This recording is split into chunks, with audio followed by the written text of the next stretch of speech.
Yang ni korang kena tahu, dekat masjid MITC tu nasi kapsah dan teh ais buat road tour 4 hari ni je. Start hari ni 23 sampai 26 Julai 2026. Pada yang tak tahu, dia orang ni famous dekat Kedah tau. Ni datang daripada Kedah. Yang ni dia bawa nasi Arab. Nasi kapsah ni ada 3 menu je. Ada ayam, ada kambing, ada lamb shank. Yang paling penting sekali, dekat Melaka tak ada pun nasi kapsah kan. Menu dia yang ni je. Nak beli set boleh, nak beli berasing pun boleh. Tapi yang ayam satu set 25, ada kambing 27 dengan lamb shank 50. Korang kena rasa tau, berbaloi makan nasi dia. Kuah dia tu sedap. Dia orang cakap ada yang celup dengan Maggi, ada yang makan dengan roti. Tapi yang penting satu set macam ni sebenarnya boleh makan 2 orang. Yang cili tu korang kena minta lebih kalau nak lebih. Start hari Khamis ni sampai hari Ahad ni. Korang datanglah pukul 9 pagi dah start. Dan teh ais ni dia sekali tau, dia buat road tour sekali. Korang kena try tau dip donut ni. Dia donut lepas tu makan dengan air coklat macam tu. Macam makan donut cecah dengan air coklat. Nanti try sekali tau, dia punya Melayu latte. Ada espresso, ada kopi kampung, ada susu. Lepas tu air famous yang dia bawa ni lah, Belgian chocolate frap. Sedap. Chocolate chip dia besar-besar. Diorang cakap sorry, teh ais diorang tak bawa. Yang penting korang nak rasa produk teh ais, korang nak rasa nasi kapsah, korang kena datang kat sini 4 hari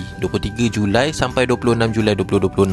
Harga dia pun ada dekat sini, korang tengok. Jangan lupa datang dekat Masjid MITC Melaka 9 pagi sampai 10 malam. Kalau terlepas nanti kena pula pergi dekat Masjid Bandar Seri Putra 30 Julai sampai 2 Ogos 2026. You jangan lupa like dan share.